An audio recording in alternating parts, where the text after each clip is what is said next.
ಎಲ್ಲ ವೀಕ್ಷಕರು ನಮಸ್ಕಾರ. ಇಲ್ಲಿವರೆಗೂ ನಾವು 2024-25ನೇ ಸಾಲಿನ SSLC ಪರೀಕ್ಷಾ ತಯಾರಿಗೆ ಸಂಬಂಧಪಟ್ಟಂಗೆ ಮಂಡಳಿಯವರು ಬಿಡುಗಡೆ ಮಾಡಿರುವಂತಹ ಮಾದರಿ ಪ್ರಶ್ನೆ ಪತ್ರಿಕೆ 4ರಲ್ಲಿರುವಂತಹ ಪ್ರಶ್ನೆಗಳನ್ನು ನಾವು ಹಂತ ಹಂತವಾಗಿ ಬಿಡಿಸ್ಕೊಂಡು ಬರ್ತಿದ್ದೀವಿ.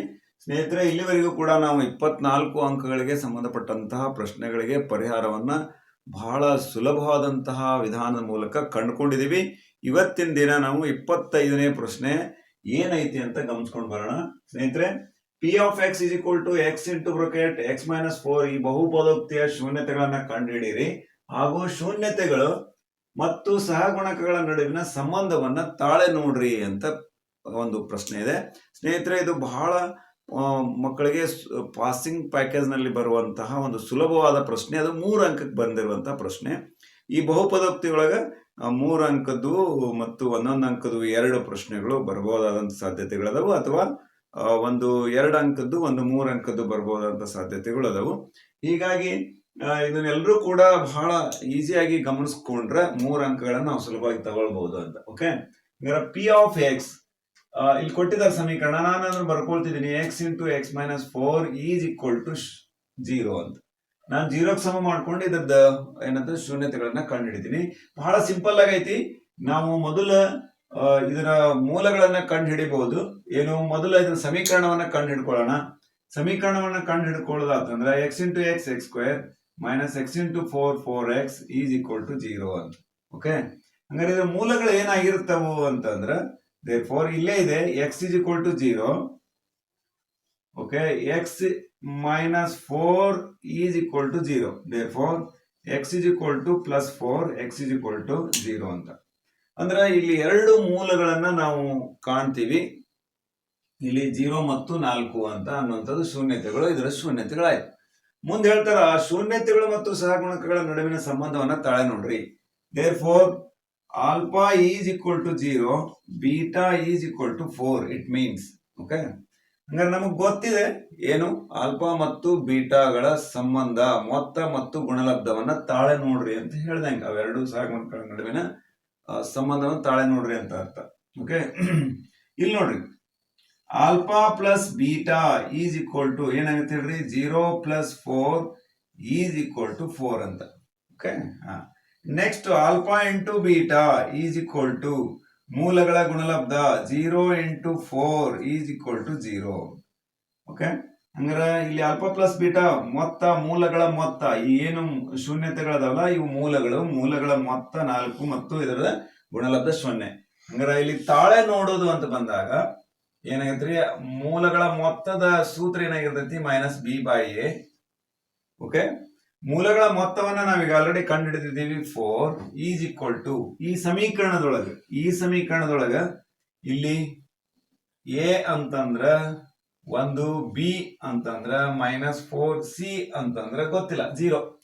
ಓಕೆ, ಈ ಒಂದು ಸಮೀಕರಣದಲ್ಲಿ ಹಂಗಾರ ಮೈನಸ್ ಬಿ ಅಂತಂದ್ರ minus into bracket minus 4, a ಅಂತಂದ್ರ divided by 1, 4 is equal to minus into minus plus plus 4 ಈ LHS is equal to RHS ಅಂತ. ಹಂಗಾರ ಇಲ್ಲಿ ಬಹಳ ಕರೆಕ್ಟ್ ಆಗಿದೆ ಅಂತ. ಇನ್ನು ನೆಕ್ಸ್ಟ್ ಗುಣಲಬ್ಧದ್ದು ಒಂದು ನಾವು ನೋಡ್ಕೊಳ್ಳೋಣ.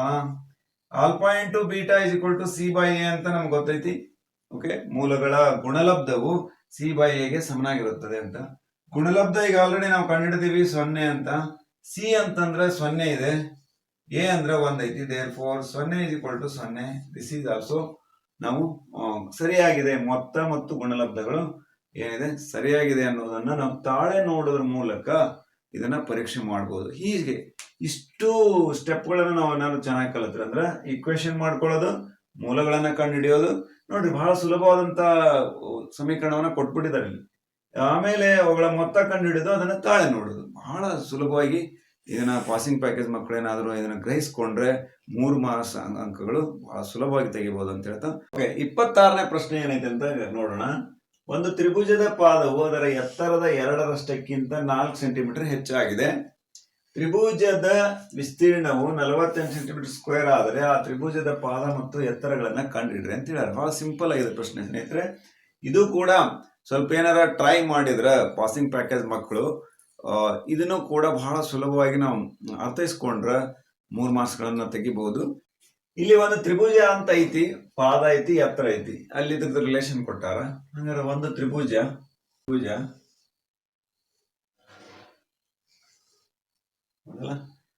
ಹೇಳ್ಯಾರ ಪಾದವು ಅದರ ಎತ್ತರದ 2ರಷ್ಟಕ್ಕಿಂತ, ಎದರಕ್ಕಿಂತ ಅಂತ ಇರುತ್ತ, ಮೊದಲು ಅದನ್ನ ಡಿನೋಟ್ ಮಾಡ್ಕೊಳ್ಬೇಕ. ದೇರ್ ಫೋರ್ ಇಲ್ಲಿ ಎದರಕ್ಕಿಂತ ಅಂತ ಹೇಳ್ಯಾರ, ಎತ್ತರಕ್ಕಿಂತ ಅಂತ ಹೇಳ್ಯಾರ. ಆದ್ರಿಂದ ತ್ರಿಭುಜದ ಎತ್ತರವು ಎಕ್ಸ್ ಆಗಿರ್ಲಿ. ಓಕೆ, ತ್ರಿಭುಜದ ಎತ್ತರ ಎಕ್ಸ್ ಸೆಂಟಿಮೀಟರ್ ಕೊಟ್ಟಾರ. ಅದರ ಏನಿವು ಪಾದವು ಅದರ ಎದಕ್ಕಿಂತ ಎತ್ತರದ 2ರಷ್ಟಕ್ಕಿಂತ 4 ಸೆಂಟಿಮೀಟರ್ ಹೆಚ್ಚಾಗಿದೆ. 2ರಷ್ಟಕ್ಕಿಂತ, ಕಿಂತ ಅಥವಾ ಗಿಂತ, ರಷ್ಟು, ಪಟ್ಟು ಅಂತ ಇತ್ತಂದ್ರೆ ಗುಣಿಸ್ಬೇಕು. ಅದು ಎಷ್ಟರಷ್ಟು? 2ರಷ್ಟು ಅಂತ ಐತಿ. ದೇರ್ ಫೋರ್ ತ್ರಿಭುಜದ ಪಾದ ಈಸ್ ಈಕ್ವಲ್ ಟು 2ರಷ್ಟಕ್ಕಿಂತ, ಇದರಿಂದ ಅದರ ಎತ್ತರದಕ್ಕಿಂತ, ಎತ್ತರ ಎಕ್ಸ್ ಐತಿ, ಅದರ 2ರಷ್ಟು ಅಂತಂದ್ರೆ 2x ಗಿಂತ ಎಷ್ಟು ಹೆಚ್ಚಾಗಿದೆ? 4 ಸೆಂಟಿಮೀಟರ್ ಹೆಚ್ಚಾಗಿದೆ. ದೇರ್ ಫೋರ್ 2x + 4 ಆಗಿರ್ಲಿ. ಅಂದ್ರ ಇಟ್ ಮೀನ್ಸ್ 2x + 4 ಪಾದ. ದಿಸ್ ಈಸ್ ABC ಅಂತ ತಿಳ್ಕೊಳ್ಳೋಣ. ಒಂದು ತ್ರಿಭುಜ ಹಂಗಾರ ಹೆಚ್ಚಾಗಿದೆ. ತ್ರಿಭುಜದ ವಿಸ್ತೀರ್ಣವು 48 ಸೆಂಟಿಮೀಟರ್ ಇದೆ. ತ್ರಿಭುಜದ ವಿಸ್ತೀರ್ಣ ಎಷ್ಟೈತಿ? 48 ಸೆಂಟಿಮೀಟರ್ ಸ್ಕ್ವೇರ್ ಇದೆ. ಹಾಗಾದ್ರೆ ಅದರ ಪಾದ ಮತ್ತು ಎತ್ತರವನ್ನ ಅಳತೆಗಳನ್ನ ಕಂಡುಹಿಡ್ರಿ ಅಂತ ಹೇಳ. Very simple. ಇಲ್ಲಿ ನೋಡ್ರಿ, ಹಂಗಾರ ತ್ರಿಭುಜದ ವಿಸ್ತೀರ್ಣದ ಕಂಡು ಹಿಡಿಯುವ ಸೂತ್ರ ಗೊತ್ತೈತಿ ನಮಗ, 1/2 × BH ಅಂತ. ಅಂದ್ರ ಅರ್ಧ ಇಂಟು ಪಾದ ಗುಂಡ್ಲೆ ಎತ್ತರ ಅಂತ. ಓಕೆ, ತ್ರಿಭುಜದ 1/2 × BH. It is A B, it is H height. Okay, ಹಂಗಾರ ಪಾದ ಗುಂಡ್ಲೆ ಎತ್ತರ ಅಂತ ಈಸ್ ಈಕ್ವಲ್ ಟು ಅರ್ಧ ಗುಂಡ್ಲೆ ಪಾದ ಅಂತಂದ್ರ ಎಷ್ಟೈತಿ? 2x + x ಐತಿ. 2x + 4 × x ಅಂದ್ರ ಎತ್ತರ ಅಂತ ಈಸ್ ಈಕ್ವಲ್. ಇದು ನೋಡ್ರಿ, ತ್ರಿಭುಜದ ವಿಸ್ತೀರ್ಣ ಕೊಟ್ಬಿಟ್ಟಾರ. ಎಷ್ಟು? 48 ಸೆಂಟಿಮೀಟರ್ ಅಂತ. ದೇರ್ ಫೋರ್ 48, ಈ 2 ಈ ಕಡೆ ಬಂದ್ರ into 2 is equal to x × 2x 2x² plus into plus x × 4 4x. ಒಂದು ವರ್ಗ ಸಮೀಕರಣ ಬರ್ತೈತಿ ನಮ್ಗೀಗ. ಓಕೆ, ಹಂಗಾರೆ ಇಲ್ಲಿ ನೋಡ್ರಲೆ 2x² ಪ್ಲಸ್ 4x 48 96, ಈ ಕಡೆ ಬಂದ್ರ -96 ಈಸ್ ಈಕ್ವಲ್ ಟು 0. ಓಕೆ, ಹಂಗಾರೆ ಇಲ್ಲಿ ನೋಡ್ರಿ, ಇನ್ನೂ ಏನಾರ ಸಂಕ್ಷಿಪ್ತ ಮಾಡ್ಬೋದು ಅಂತ ಹೇಳಿದ್ರೆ ಇದನ್ನ ಇಡೀ ಸಮೀಕರಣವನ್ನ 2ರಿಂದ ಭಾಗಿಸ್ರಿ. ಎಷ್ಟು ಸಿಗ್ತದೆ? x² plus 2x minus 48 is equal to 0. ಹಂಗಾರೆ ಒಂದು ವರ್ಗ ಸಮೀಕರಣ ಸಿಕ್ತು. ಇದನ್ನ ನಾವು ಯಾವುದೇ ಒಂದು ವಿಧಾನದಿಂದ ನಾವು ಮಾಡಿದ್ರೆ, ಅಪವರ್ತನ ವಿಧಾನದಿಂದನೇ ಇರೋದು ನಮ್ಗೆ ಈ ವರ್ಷ. ಹಾಗಾಗಿ ಅಪವರ್ತನ ವಿಧಾನದಿಂದ ನಾವು ಇದರ ಮೂಲಗಳನ್ನು ಕಂಡಿಡಿದ್ರೆ ನಮ್ಗೆ x ಬೆಲೆ ಸಿಗುತ್ತೆ ಒಂದು.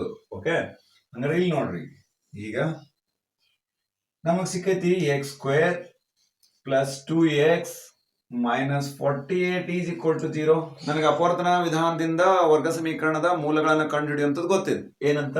a ಮತ್ತು c ಅನ್ನ ಗುಣಿಸ್ಬೇಕು.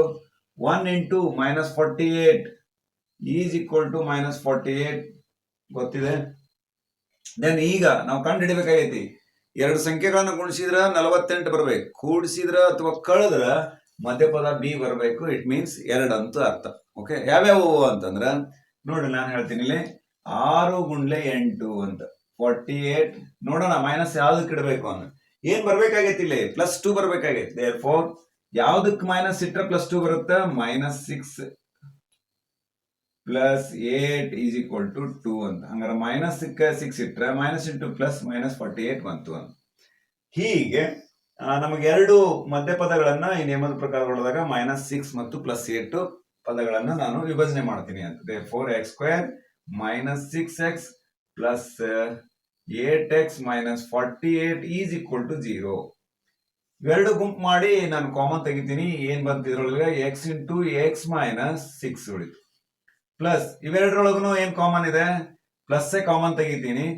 ಏನು ಕಾಮನ್? 8 ಉಳಿತು.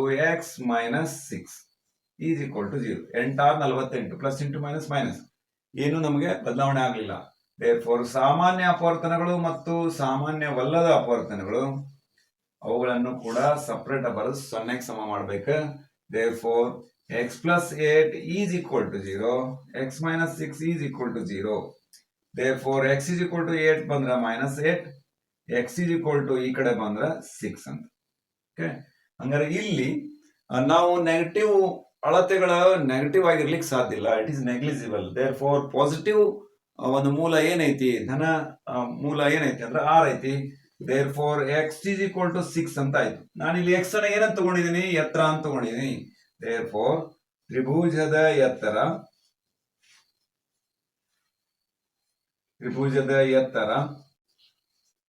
is equal to 6 centimetre. ತ್ರಿಭುಜದ ಪಾದ is equal to ಏನಂತ ಐತಿ, ಎತ್ತರದ 2ರಷ್ಟಕ್ಕಿಂತ 4 ಹೆಚ್ಚಾಗಿದೆ ಅಂತ ಹೇಳ್ಯಾರ. 2 into 6 plus 4 is equal to 6 12 12 16 centimetre. ನೋಡ್ರಿ, ಅದ್ರ 2ರಷ್ಟು ಅಂತ, 2ರಷ್ಟಕ್ಕಿಂತ 4 ಹೆಚ್ಚಾಗಿದೆ ಅಂದ್ರೆ 6 12 12 16 ಸೆಂಟಿಮೀಟರ್ ಆಯ್ತು.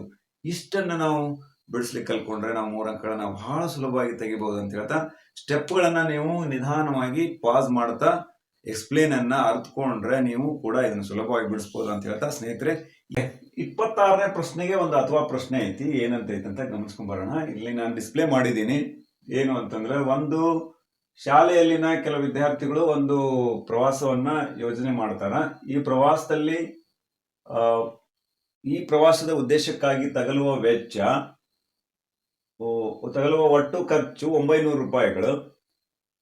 ಕಾರಣಾಂತರಗಳಿಂದ 10 ವಿದ್ಯಾರ್ಥಿಗಳು ಪ್ರವಾಸಕ್ಕೆ ಹೋಗಲು ಸಾಧ್ಯವಾಗದಿರುವುದರಿಂದ ಪ್ರತಿಯೊಬ್ಬರಿಗೂ ಕೂಡ 15 ರೂಪಾಯಿ ಹೆಚ್ಚುವರಿಯಾಗಿ ಪ್ರವಾಸಕ್ಕೆ ಹೋದ ವಿದ್ಯಾರ್ಥಿಗಳ ಒಟ್ಟು ಸಂಖ್ಯೆ ಎಷ್ಟು ಅಂತ. ಹೆಚ್ಚುವರಿಯಾಗಿ 15 ರೂಪಾಯಿ ಹೆಚ್ಚಾಕತಿ ಅಂತ. ಏನೋ ವಿದ್ಯಾರ್ಥಿಗಳು ಕಡಿಮೆ ಆದಂಗೆಲ್ಲ ಪ್ರವಾಸದ ಅಮೌಂಟ್ ಹೆಚ್ಚಿಗೆ ಆಗ್ತೈತಿ ನಿಗದಿ ಆಗಿದ್ದಕ್ಕಿಂತ.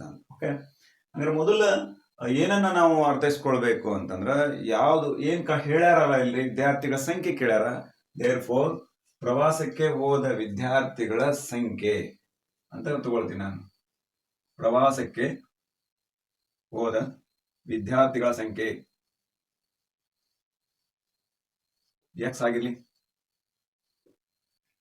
ಓಕೆ, ಈಗ ಪ್ರತಿಯೊಬ್ಬ ವಿದ್ಯಾರ್ಥಿಗೂ ಏನದು ಒಟ್ಟು ಖರ್ಚು, ತಗಲುವ ಒಟ್ಟು ಖರ್ಚು ಆ ಪ್ರವಾಸದ ಉದ್ದೇಶಕ್ಕಾಗಿ 900 ರೂಪಾಯಿ ಖರ್ಚಾಗ್ತೈತೆ ಅಂತ.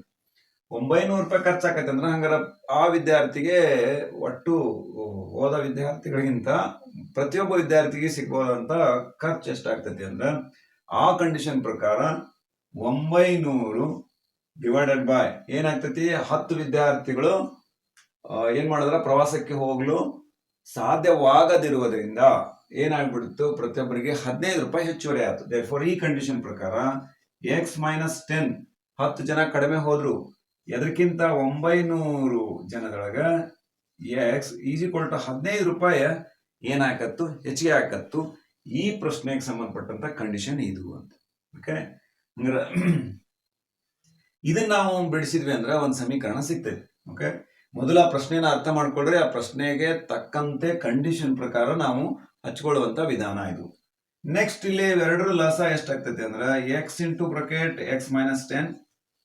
ಓಕೆ, ಇಲ್ಲಿ ನೋಡಿಸ್ಬೇಕು. ಇದರಿಂದ ಈ ಲಸವನ್ನ ಭಾಗಿಸಿದ್ರ x ಸಿಗುತ್ತ, ಇದರಿಂದ ಲಸ ಭಾಗಿಸಿದ್ರ x - 10 ಸಿಗುತ್ತೆ. therefore x into 900 900x minus x into 900x 900x minus into minus plus 900 into 10 9000 okay is equal to 15 ಅಂತ. ಓಕೆ, ಹಂಗಾರೆ ಈ ಭಾಗ ಈ ಕಡೆ ಬಂತು ಅಂದ್ರೆ ಏನಾಗುತ್ತೆ ನೋಡ್ರಿ, ಇಲ್ಲಿ 900x plus and minus 900x cancel. ಇದು ಇಲ್ಲಿಗೆ ಬಂತು ಅಂದ್ರೆ 9000 ಇಲ್ಲಿ ಉಳಿತು is equal to 15x into x 15x square. ಇನ್ನೊಂದು ಸ್ಟೆಪ್ ಮಾಡಿಬಿಡ್ತೀನಿ ನೋಡ್ರಿ, ಏನೋ 15x ಇಂಟು x ಮೈನಸ್ 10 ಅಂತ. therefore 9000 is equal to 15x into x 15x square plus into minus minus 15 ಹತ್ತಲೇ 150 ಇಂಟು x. ಇನ್ನೂ ಸಂಕ್ಷಿಪ್ತಗೊಳಿಸೋಣ ಇದನ್ನ.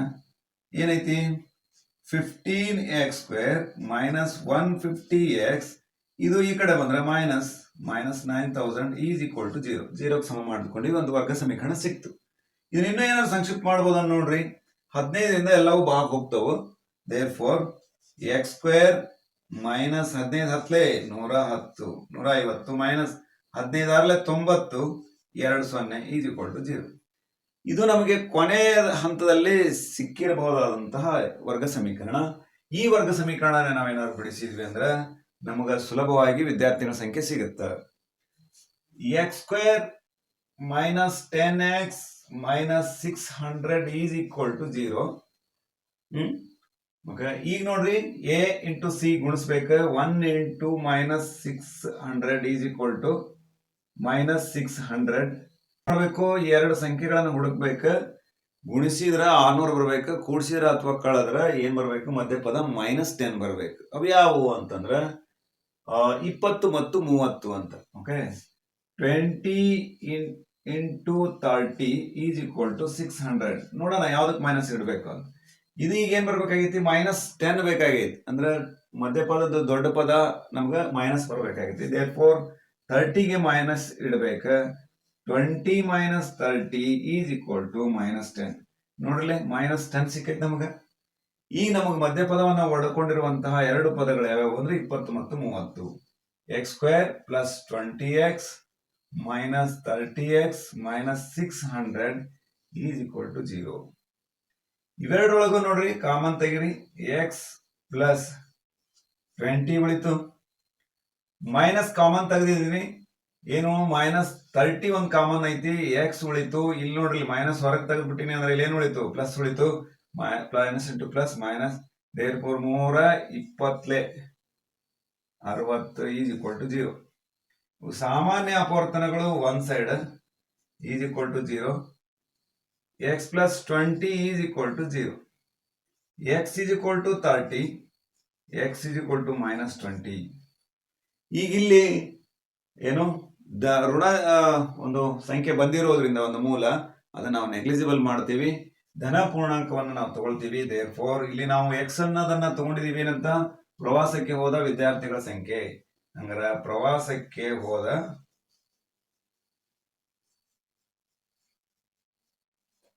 ವಿದ್ಯಾರ್ಥಿಗಳ ಸಂಖ್ಯೆ ಬರಿಬೇಕಿಲ್ಲಿ ಎಷ್ಟು? 30 ಅಂತ.